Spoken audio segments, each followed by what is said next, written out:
Honey, sugar, sugar. Every doko, doko, doko, doko. Ibani, so yeah, yeah.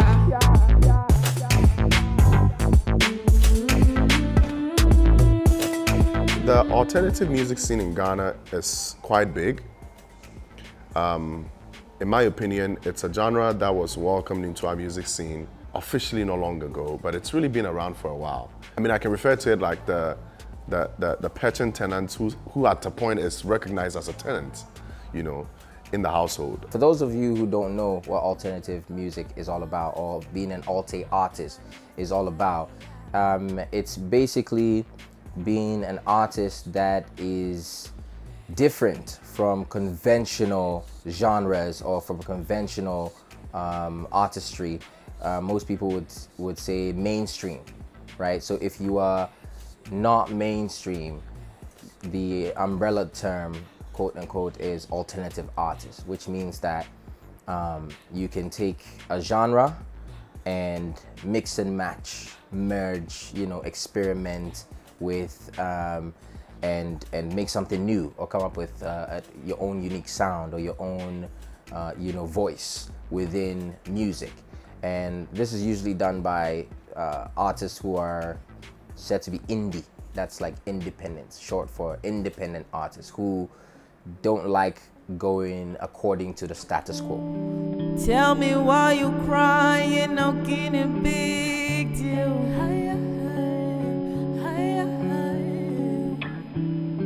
When you gave me something I don't really feel, but you knew that already.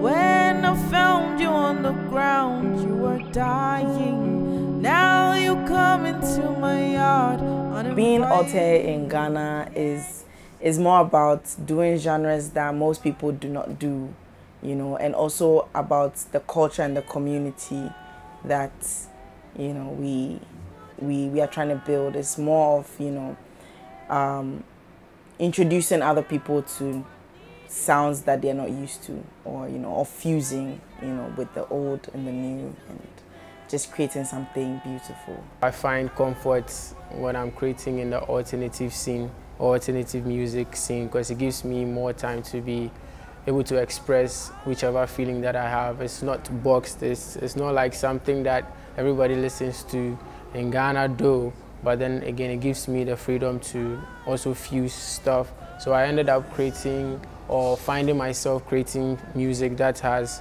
Afrofusion lineage, but then has hip-hop and has other sounds infused into it, just like the alternative genre. Step in the place and speak from my heart. I see what I'm doing, I tell them that I'm playing my part. I'm giving everything until the day I die. So all these men is getting line, I mean we talking dimes. No shit, swears then go fill out. Boy no one sauce, or a bad or a sinner. Everywhere I step, it's a kill it thing out. Came for the kill, what bills, then we see coming. Eyes front, eyes on the front. They hear me, I need a penny for my thoughts. I would consider myself an alternative artist, mostly because I think music is supposed to make you feel something, right? That's kind of the point of music, and I channel my emotions into my music, and that's kind of how I make it. So sometimes it comes out as rap, sometimes it's a song, sometimes it's a ballad, sometimes it's something that, you know, gives you confidence on a remotely stressful day. It's a growing industry. I'm going to use certain keywords: culture, industry, genre. The genre bit is the music part of it. It's recognized as a genre. It's not entirely isolated from what already exists here in Ghana. I think they borrow elements from the various genres. There are people doing hip life, high life, but it's still Alte. You know, they put a different twist to it. The culture bit is the fact that it's a lifestyle, you know. You don't have somebody doing Alte music giving you feels and looks of someone doing another genre. Like, they're exclusive. They do things a different way. The way they dress, the kind of events they attend. From the industry point, there are different parts of it. Aside the music, there are clothing lines, there are, you know, street fashion brands that are all pushing the Alte genre here in Ghana. So it's generally a very big, you know, industry. A lot of people are more private to that sound because it's new. it gives them the ability to express themselves in ways that are new to them and also fits their timeline. My say was an option, yeah. Still I told her we were through. Peacemaking, but I digress. When I see the things you do with your make-believe empathy, make sure that the centerpiece was you. Told me I was out of line and I did too much. For me, being alternative, or you know, as we call it, Alte, is an act of revolution. It's an act of expression. It's an act of being a radical, right? And choosing to stand apart from what's the mundane and the, you know, normal and the conformity that's happening in our lives. And people a lot of time fail to see the importance of being different, right? Because we are so rigid and timid in our ways and what we know, we fail to see that a lot of the time change comes from people who are different. Change comes from people who don't want to be part of the status quo. Change comes from people who want something new, something fresh. Normally when we enter a studio space or a creative session, we like to be alternative in the colors we pick, to even paint, to the kind of clothing that we wear, to mixing styles that are not popularized. We just trying to express ourselves whilst trying to also popularize it. There is an expression of creativity, of freedom that you don't get. That's embracement of the weirdness. I mean, you can see in the dressing, you can see in the fashion sense, the way they speak, the music. I mean, these are people that, yes, in the sphere here, they are weird, but then this is the space where that weirdness is embraced for its creativity, for what it adds to the music, the fun, the expression, the pain. I mean, it's not that commercial, but then it's beautiful in its own way, and those who appreciate it can really get to love it, enjoy it.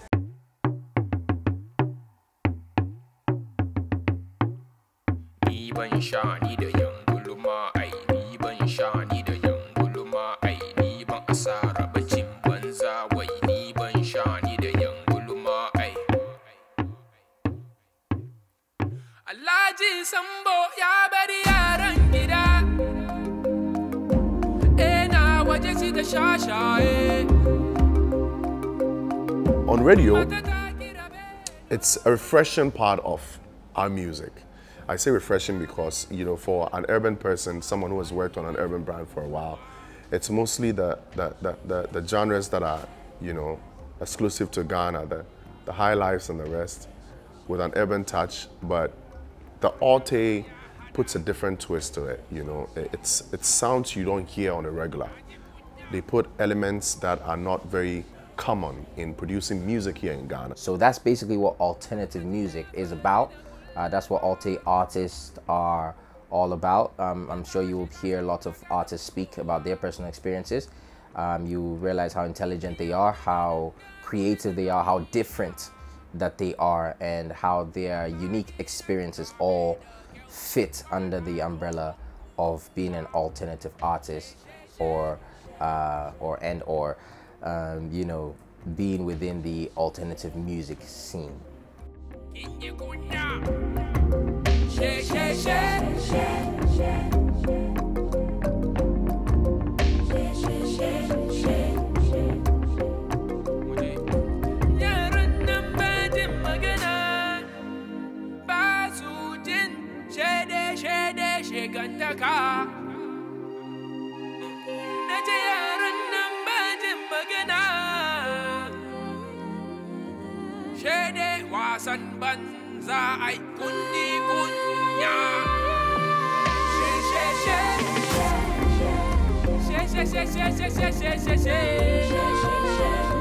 Hello world, this is Ghanaian Alte, alternative Afrofusion artist from Ghana, based in Medina. My name is Koshiti. I'm a singer-songwriter. I make music that relates to experimenting, expressing yourself in whichever way. They say it takes time to be great, so my bro, if I know, make you know the rush, if I know, times and seasons, bro. Hi, my name is Haven. I'm an artist. I make music.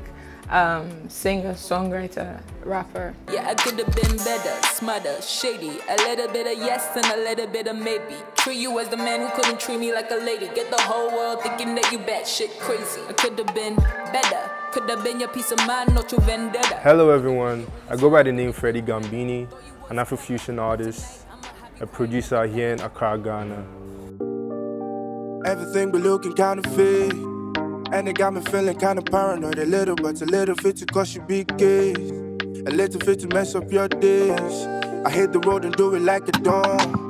I got a couple G's on the north side waiting on the boat just so we could see sharks. Hi, my name is Sophie. I am a singer-songwriter. Genres associated with my music are mostly R&B, soul, Afrobeats, but I would term myself as an Alte musician.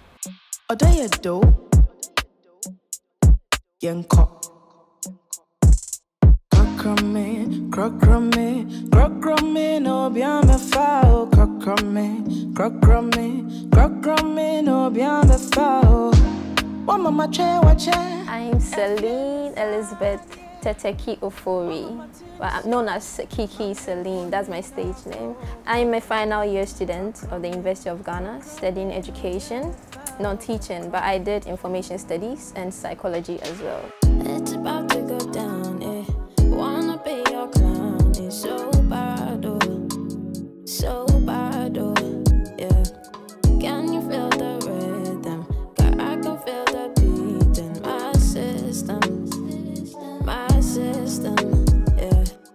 And then how did I start on this, my journey? That's quite an interesting question because I've always liked music. I've always made music, even in high school and like junior high school. I mean, for my manifesto when I was running for entertainment prefect in JHS, I rapped my whole entire speech.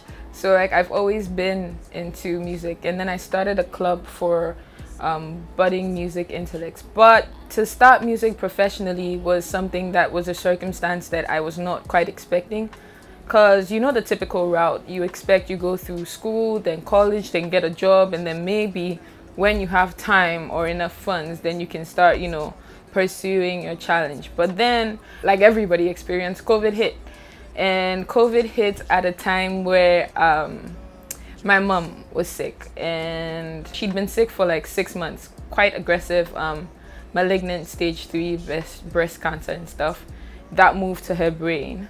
And then there was just one night, she was out of breath. She needed oxygen and stuff like that. And we were calling hospitals, and they were telling us that the oxygen was prescribed for only COVID patients. So for like 6 hours, we were on phone trying to get oxygen, like something that is readily available to breathe. And then, yeah, so long story short, my mom passed. And then I was left thinking, what now? Essentially, what now? Because college fell through because all the funds for my tuition went to my mom and my dad, who had now fallen sick after my mom passed. So it's like, what now? And I was going through a whole lot of existential crisis, mental instability. My mental health was in the gutter. I was really going through it. And then I went to Osu this one time. I went to Franca's show actually. And I saw people performing at the open mic, and I was like, okay, I want to do that. And then when the MC was missing for a little bit, I kind of took the mic and then just, you know, freestyled a little bit. And the reception was good.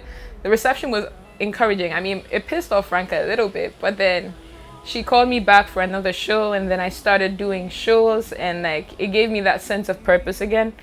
And then I was like, okay, I'm doing shows, but then people go home and they don't have anything. They can't take me home with them.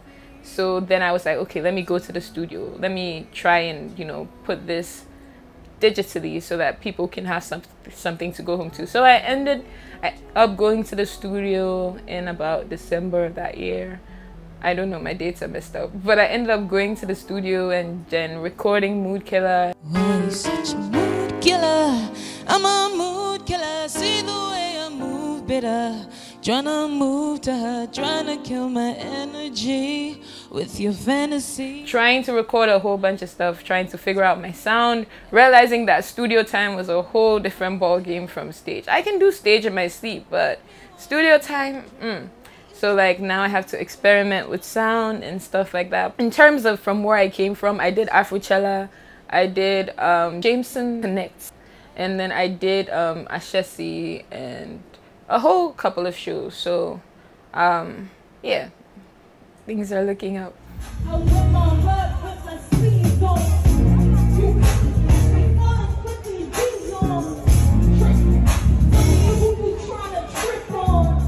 I started back in JHS. I didn't go through any musical lessons, going for rehearsals, and I wasn't in the choir, I wasn't doing anything of that, so I just knew that I could sing.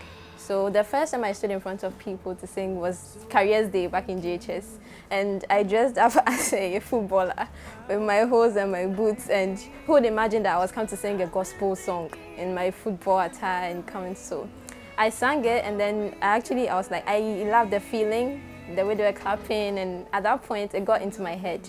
I was like, okay, so I can do this. I used to write songs back in high schools, and then I go and sit by my friends. I'm like, you guys listen to this, listen to this. At some point I found myself writing rap. I was like, nah, I don't know how to rap, so why am I writing rap music? Because I was so involved with the whole, like how people rap. Nicki Minaj, I listened to Nicki Minaj, so I was like, let me try and see if I can actually like sound like her. I realized that it was not going well. So when I sang for my friends, and they were like, Celine, you're actually good. So after dining periods, they would just play beats on the dining table for me just to sing the songs I wrote. And then they made me feel good, honestly, because they made me feel like I can actually do this if I set my mind to it. And I'm like, okay, so. So shut your mouth and run me like a river. Shut your mouth, baby, stand in the liquor. Holy hands only make me a sinner. Like a river, like a river. Shut your mouth and run me like a river. Music for me, it's a calling. For me, I think music was a calling because growing up in Medina, all the youth and my age mates wanted to do was to play football. That was the main thing. I even played football for a while, for a long while actually. And then through primary school, junior high school, senior high school, all my goal was to be a footballer.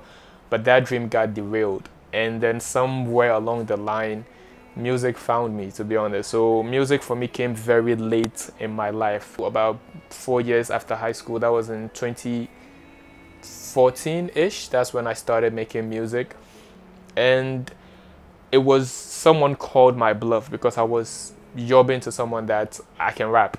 And the person was like, okay, rap. So that's how music started for me. I rapped, he was impressed, although it was pretty much me plagiarizing Lil Wayne's lyrics, but he had no idea. And then that was the beginning of my music career. My mom, brilliant person, very brilliant. Her name was Joy, and she was happy all the time, which was quite ironic because her life was full of turbulences and stuff. And it annoys me that she didn't really get to see the good parts or the better parts before she left. But yeah, she was always about joy, and she was a pastor, so she was her faith was a big part of her life, which is kind of where Haven comes from, because Haven is a manifestation of a time that I felt like I was going through hell. So I needed a haven, I needed a safe place.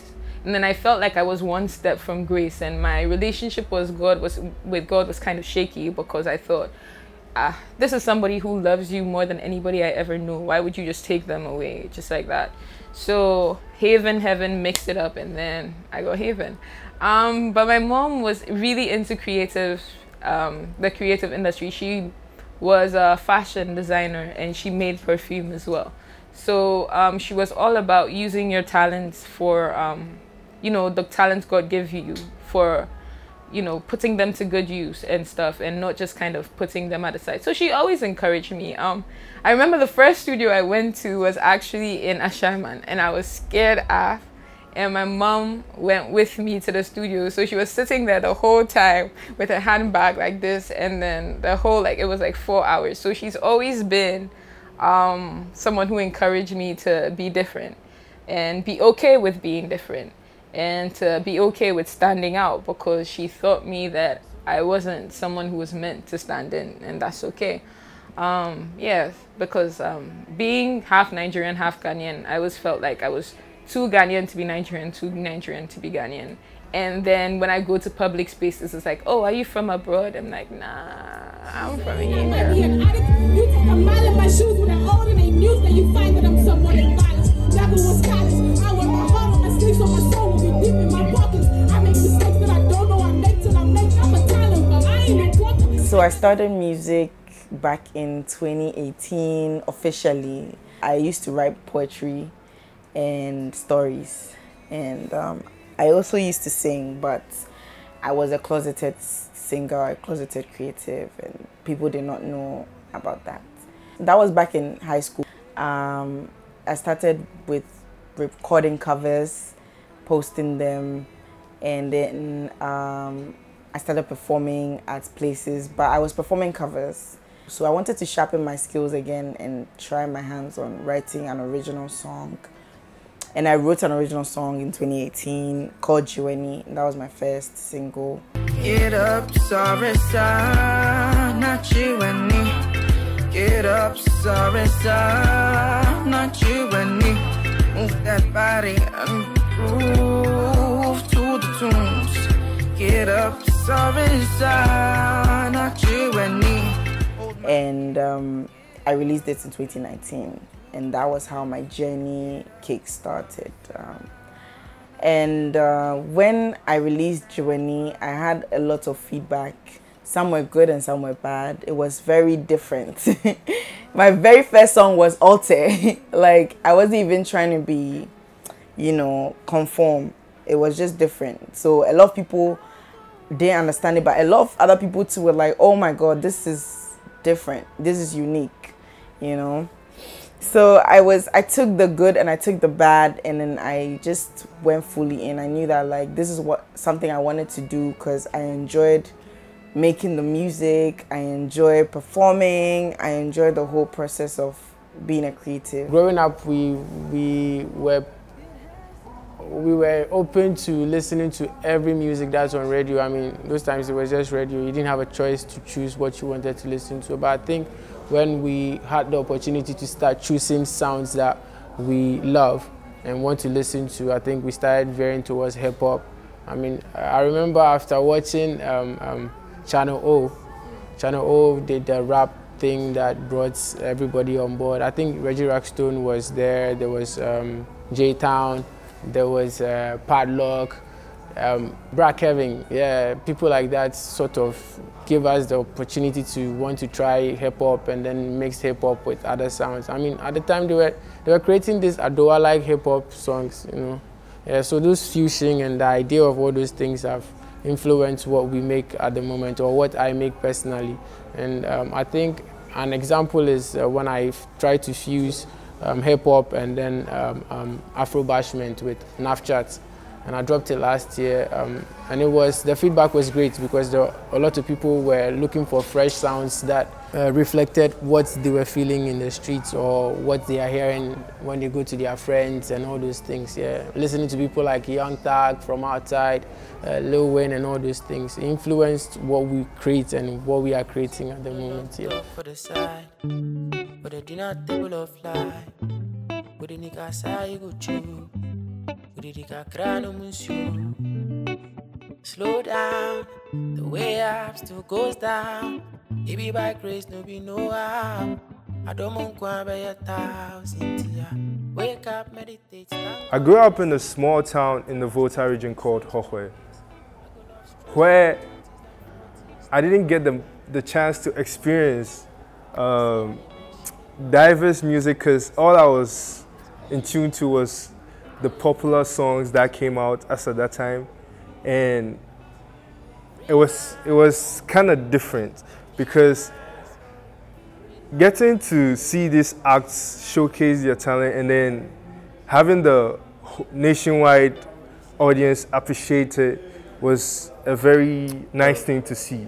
So picking out from that, I got to grow interest for artists like EL, Sarkodie, R2Bs, Ifya. Those were my main inspirations back then as I started venturing into music. And this acts really helped change my whole perspective and approach to music. My first time I was in the studio was back in 2015, and that was when I experienced what music is basically. It was really a moment for me, and then an eye-opener, because I was able to see where this music thing can take me to and the doors it can open for me as an individual and a musician. Medina played a very instrumental role in my upbringing. I was born and raised in Medina, and it's a predominantly Muslim community, and it's very cutthroat, you know, it's very hard, it's very tough. You have to be a person who's determined to survive in Medina. So when I discovered music, or when music discovered me, the energy of my music was very expressive of what was happening within my community. That kind of shaped my music. It was very high energy, hip hop influenced, almost hardcore-ish, you know. So the early stages of my music was very raw. I think that's the word that best describes it. It was very, very raw. After high school, that was in 2019, and I started recording, like making covers. I was so shy of like showing my face. I go into my auntie's room and then I stand in front of a mirror and then I just hold the phone and then cover my face like this because I don't want people to see my face. I was that shy. This guy called Kizzy, he was just going through Instagram pages and found me on someone else's page. So he followed me, he went through my stuff. And he asked me if I had been to a studio. I was like, no, it's just been like this since high school. And he was like, nah. So he took me in. He actually started grooming me. He made me have a feel of how the whole studio life and everything. So it was him. He was the first person that actually introduced me to the studio and all that. And then I was so fortunate enough like to be a part of a collective, 99 Faces. I was like, this is new. I didn't know there was something like this in Ghana actually, like a group of creatives coming together to like form a community and then supporting each other. So I was so lucky that I'm a part of 99 Faces because the least thing I do, if they see that I'm going off track, they alert me. If they see that what I'm doing is not going to like push me, they let me know, they just correct me on certain things. My collective, 99 Faces, which is one of the growing collectives in the Ghana music industry. We just released a project which features Baba J, Murphy, Cozy Pose, with backing vocals from Annabelle Rose and Dakwa herself. We threw a listening party at Vibrate the day after the release. Feel alive if I could do every minute. To 70 years, so I'm all gone. I don't wanna look back for a minute. What would the reason? Tell me. Do this for the bros and the people standing with me.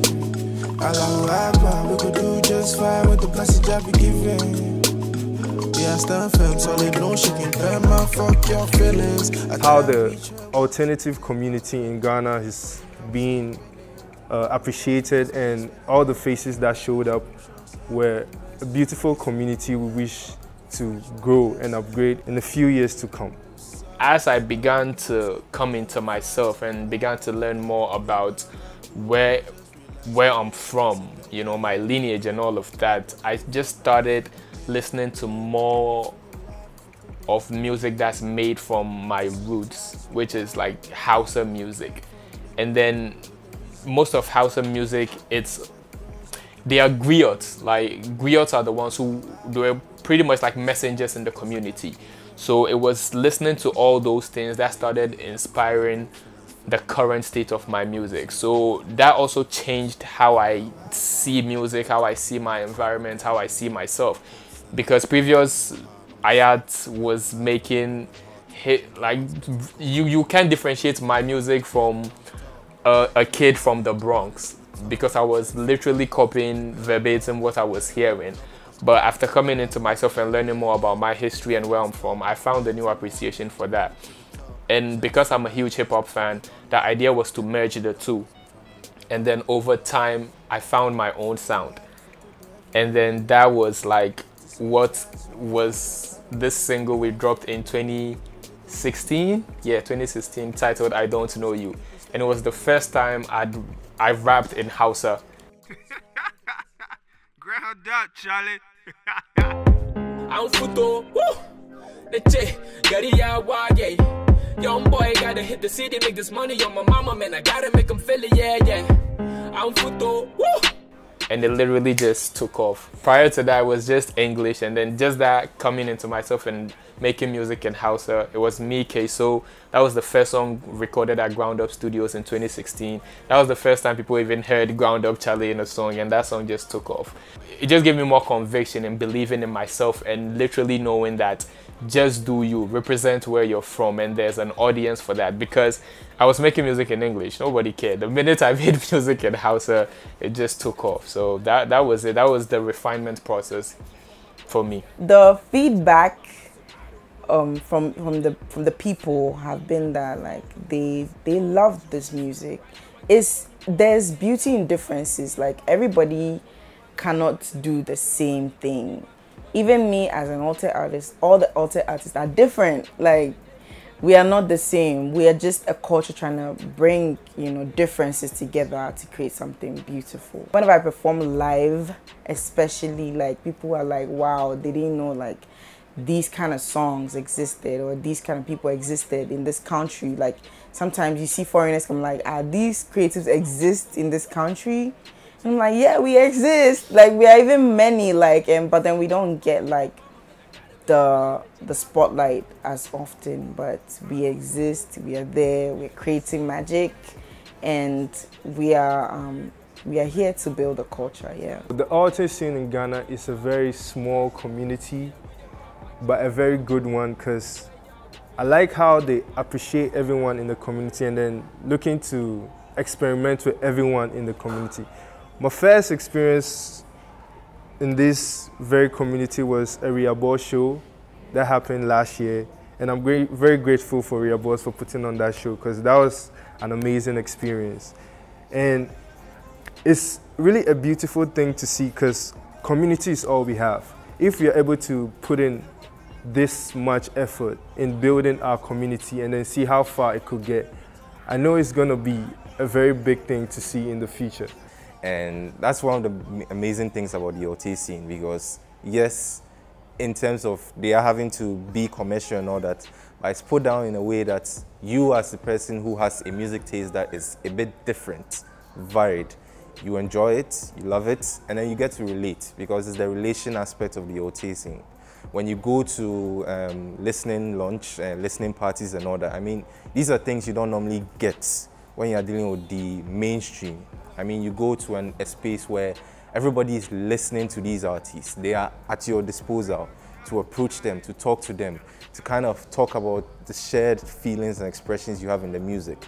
Understand what it is about the music, why they go with experimenting with sound, not just going with the main, but experimenting. I feel like the good thing about now and my generation is that we really have a voice, and we're really putting that out there. You have the skate park, you have Aimula, you have all these communities that are really allowing people of my generation and the younger generation to speak. And also in that sense, the climate right now globally is a little bit tight, and people have frustrations and people have problems that are universal and are very, you know, problematic and stuff. And my generation being able to speak right now through our music and being ready to listen, I feel like people are now more keen and more open to appreciating the alternative space. And so in that case, the alternative space is slowly growing, and people are more, Ghanaians are more accommodating of the alternative space, with artists like Black Sheriff, Amare, Jackie, and even the artists who were a generation before me are also now exploring those spaces with Stoneboy. And then of course my friends Juma Mufasa, Baba J. So the sound is really out there and people are really ready to listen now. My first interview was at YFM. YFM was the first place where I started to get radio play and everything, and from there on it just blossomed. So I started, you know, getting more attention.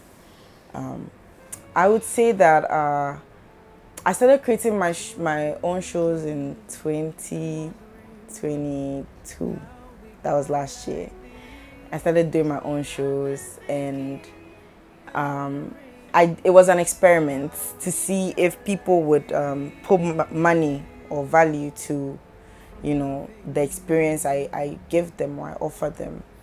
And the first show that was in March 2022 was successful. Like, people paid, came through, were supportive. It was live, and I realized that people need like these things. People want these things. They want avenues to just be entertained, like to have fun. And so I did a second one also in 2022 around July to see, and I increased the price to see if people will still, you know, they still want to come through and experience it, and they still came through. And I was like, okay, well, people are really appreciating the Alte culture, and we just need to amplify it. We just need to bring more people in and show them like what being an alternative artist or being Alte or being different is all about. After 2016, I Don't Know You came out. It started, that was still the SoundCloud era. It was taken off on SoundCloud, and somehow the legendary Hammer of Last Two got to hear it, and he got my number. I still don't know how he got my number, and he literally texted me, "This is Hammer. I think you've started a revolution." And I was like, "Oh, damn, thank you very much." We're actually shooting the video this weekend. It was like, send me the location, I'll be there. That was my first time meeting Hammer after listening to him throughout my boyhood years growing up. Like, literally being there, seeing him in person, talking with him, it was crazy. It was like, give me a jalabia. I'm in Medina. I want to feel like a Muslim. We got him a jalabia. He wore it. He was in the video. He was singing I Don't Know You. It was just a moment. It was really a moment. And fast forward, Kwesi came up. He was literally in the studio with me. By that time, again, he was, for lack of a better word, the small boy in the studio, like looking up to us, because we were the main guys recording. So that was like a lot of people were influenced after I Don't Know You came out. Kwesi was in the studio. I remember having sessions with Kuvi and the whole Amem also, where they being like, yo, I Don't Know You song is crazy, like all of that. So there's all these people that came up after that moment who were fans or inspired by I Don't Know You. And for me, it just makes me feel like I have contributed immensely, because as a creative and an artist, it's for us to break the boundary for other people to exceed and excel us, right? So for me, having all these people come up after what we did and excel in their own various fields is like very inspiring for me to keep going. So with my single Desire, I recorded that song I think somewhere around August last year. And it was just, we all met, 99 Faces, we all met, and we were just recording to catch a vibe. And then they sent me a song, and they challenged me to like write on the spot. I didn't know how to write on the spot. I mostly liked it when they sent me the beat, then I'll take my time and write. I could use like 5 days to write a song. But that day they challenged me to write, and I was like, people, you're worrying me.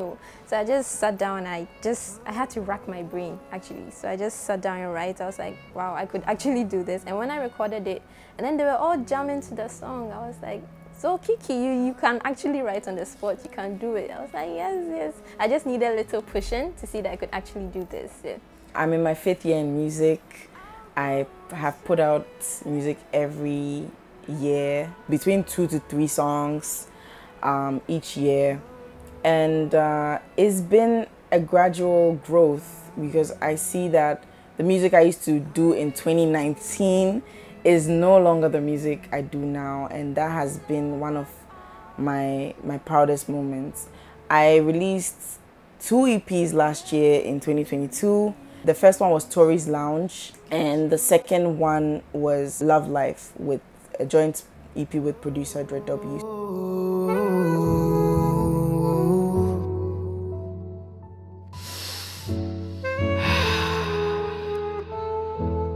So I've been thinking and wondering how we got like this. I've been thinking and wondering how we got like this.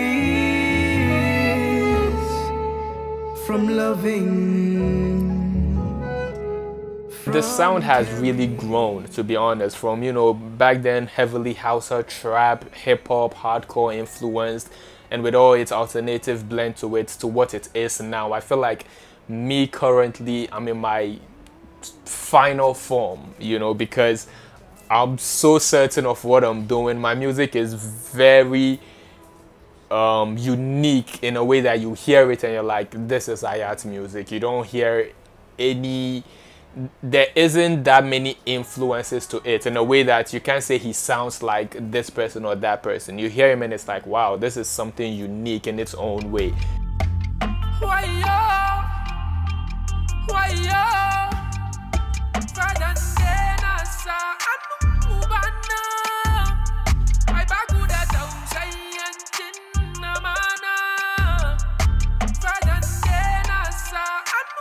You can't really be like, oh, it sounds like another person's sound, which is something I've been working on for the last 8 years since I came onto the scene. So for me to be in this space right now and still keep going, it just tells me I'm here for the long run, right? This is my future. I don't see myself doing anything else but just keep making and evolving as an artist. Growing up, I listened to more Ariana Grande, Chris Brown, Jordan Sparks, those pop music and all that. So I felt like those type of songs, when I sing, it goes best with my voice. And fast forward, when I met Kizzy wanted to introduce me because my covers that I was making was mostly those English songs, Chris Brown, Jordan Sparks and all that. And Kizzy met me, he was like, nah, I have to at least do something that the Ghanaians would accept. So he introduced me to the world of Afrobeats. I was like, at some point I was like, I could actually blend the Afro and the pop and then all the other genres. So I'm still trying to explore more genres, but the ones that I'm actually comfortable with is the alternative pop, and I dabble with a little bit of Afro swing and Afro beat and Afro pop. So alternative pop is, I don't know, I feel best, I feel good when I sing that, and it makes me feel like I can express myself more on that kind of like genre. She's a girl who's soft at heart. She a tough one, she's a work of art. She's a girl who smiles a lot. She will run the race and she won't just stop, no. She's the one who fights for love. She got fake blood running through her lungs, yeah. She's the one who sees the good in people, but some don't see the good in her. Sometimes I lie helpless. If I tell you I'm good, I'm not. Some days I say to myself, if it's not my fate, then I stand down. Don't wanna break, I'm too fragile. I can't deny how the little things get in my head, and I hide in that corner and I cry to myself. Not my fight, though I stand down. Don't wanna break, I'm too fragile.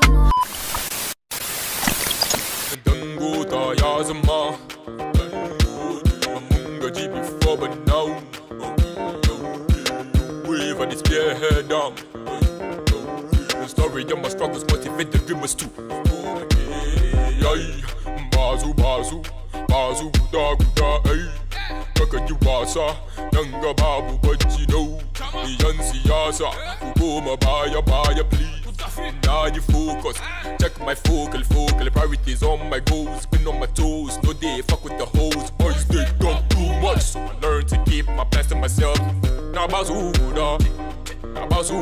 Guda was supposed to be the second single actually of my debut album, Aisha's Son, and for some reason Guda came out 2018, the album came out 2022. I know it's a long ass period to wait for an album and for it to be the second single, but I think it was worth it. Guda was for me to remind people of who I am, because at that point I had left the country 2017, literally after making a debut and blowing and people knowing about me. I left the country. Literally less than 6 months after being on the scene, I left the country. So Guda was for me a comeback to remind everyone that yes, the guy is back. This is who I am the one, which Guda, that's what Guda means, the one, you know, one. So I just felt like there's no other way than to make a statement. I had to make a splash, a huge splash, right? And I couldn't make it in Accra. Not to say that you can't make a video like that in Accra, but us traveling out of Accra to where I'm from, the northern region, made all the sense in the world for me. And it literally is the reason why people to date are still saying that's literally the best video ever shot in the country.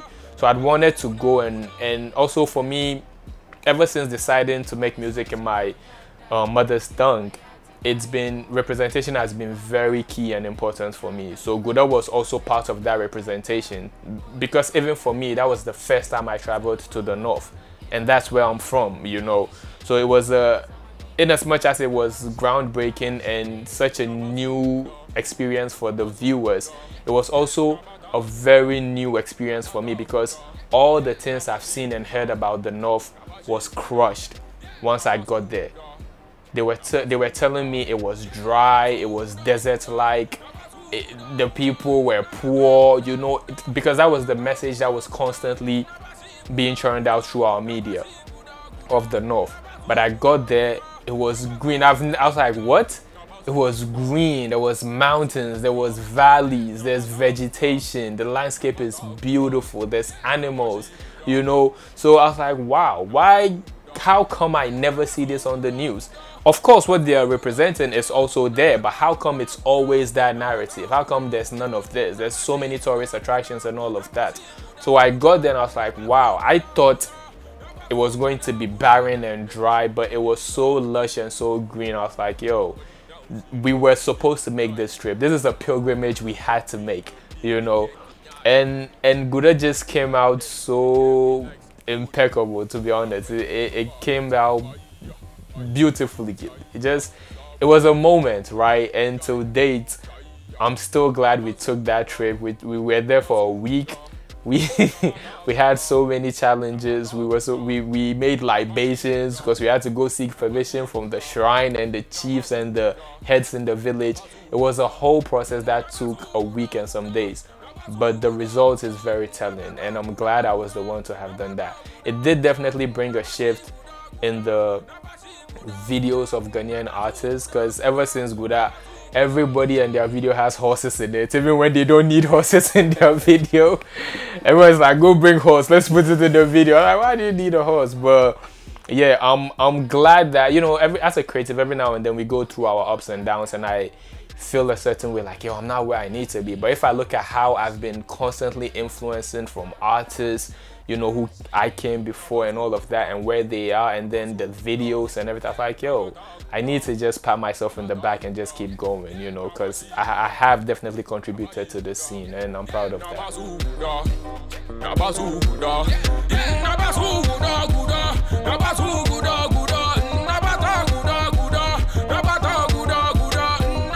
So on the 16th of September 2022, my debut album came out.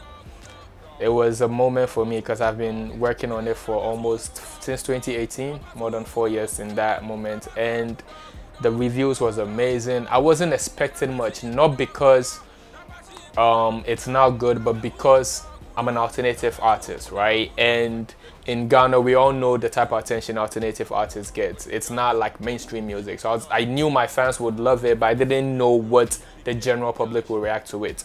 I was home, and then people were calling me like, yo, your album is trending on Twitter. At that point, I didn't hire any social media influencer, none of that, but we were trending on Twitter. I was like, what, we are? It's like, yeah, go check, you're trending on Ghana Twitter. I went and checked, and the album was trending. I was like, wow, this is amazing. Everyone's like, yo, the album is great, the album is great, it was worth the wait. It was a while, but it's definitely worth the wait. Thank you, you know, all of that. Really, really positive feedback. So it was trending from that Friday all the way to the Monday, right? And then on Tuesday morning, I woke up and I was like, yo, this is so dope. The response has been great, but what's next? Because at that time, financially, I was broke.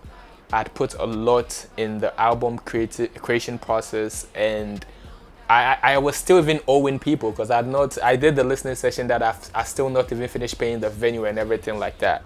Around 9 a.m., a DM from one of my producer friends came through my Twitter like, hey, have you seen this? And it was a video by Akufado.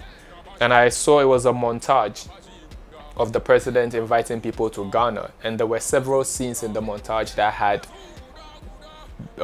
excerpts from the Gouda music video.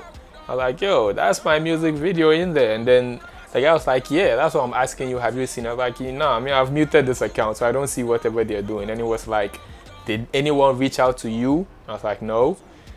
And I was like, hold on, let me ask the director. Even he doesn't have the permission to give anyone the right to do that, but let me just ask him to be sure.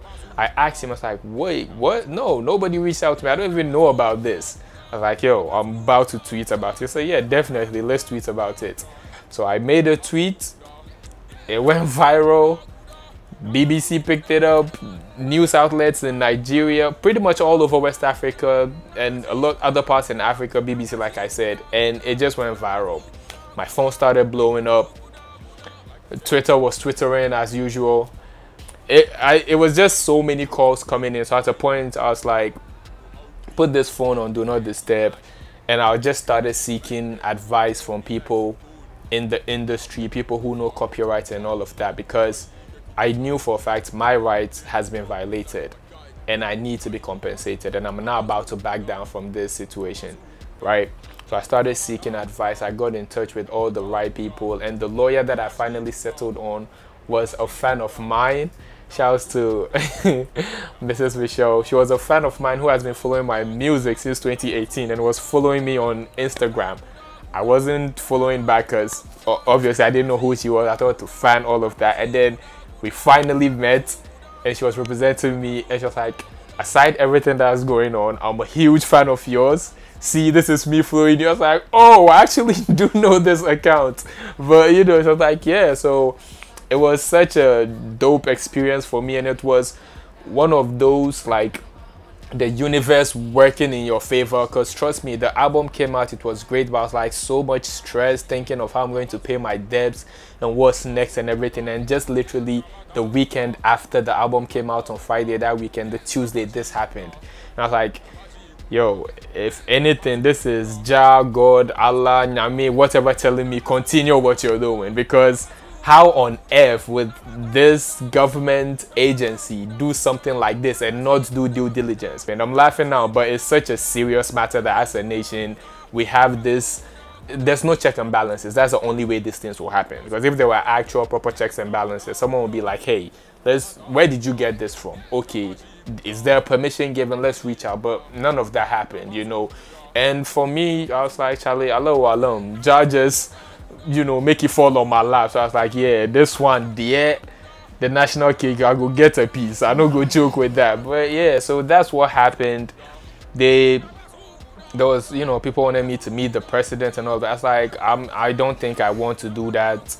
Just, you know, settle me, make I go my way and all of that. So it just reminded me of why I made that decision of muting that account. You know, it was just a reminder that we're really failing as a country, as a society. There's no accountability, there's no checks and balances, and it's from the highest level.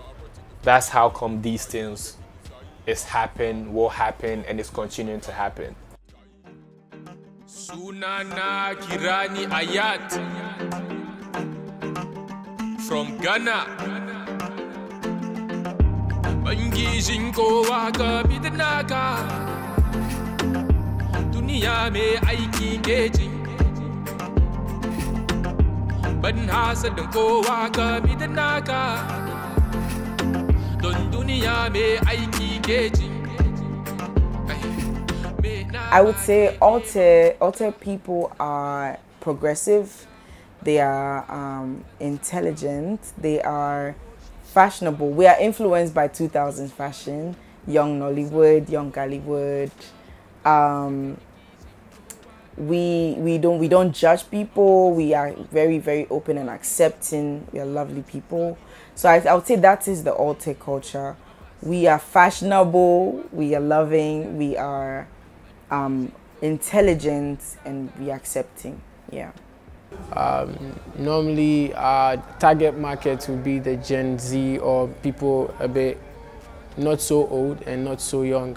So with messages or inspiration and then songs that we can sing about Ghana and all those things, we put it in that sound, and it helps us express ourselves as artists as well.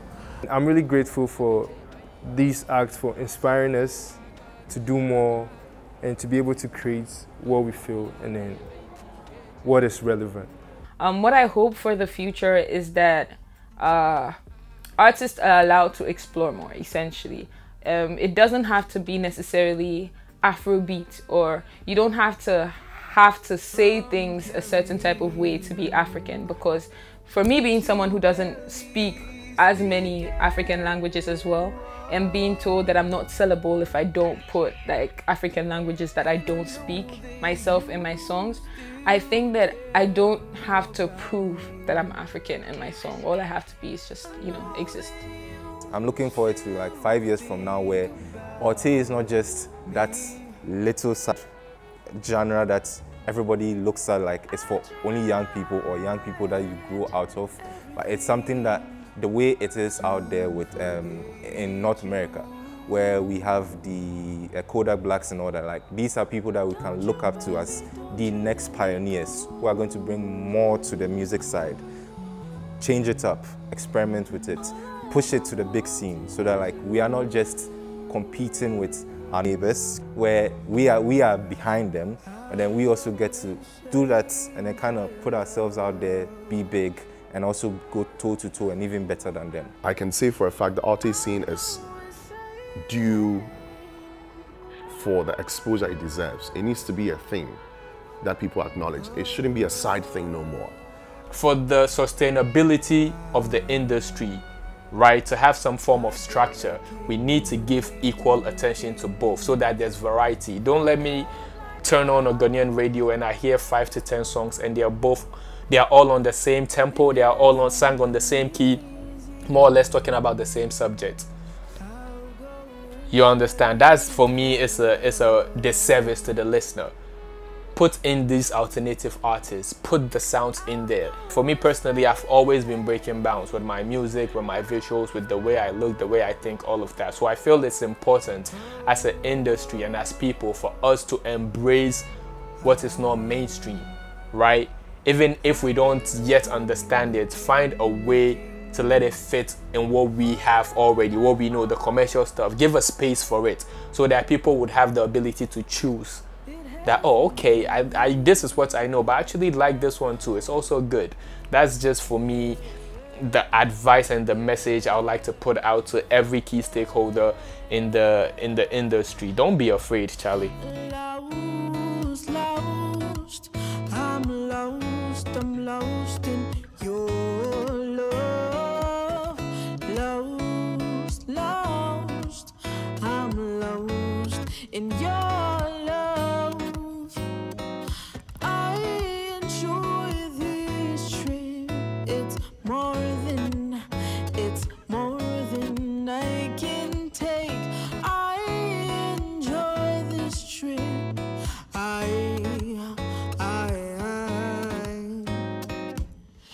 You take me up and leave me there. You bring me down so gently. That's why I say you give me pleasure and pain. That's why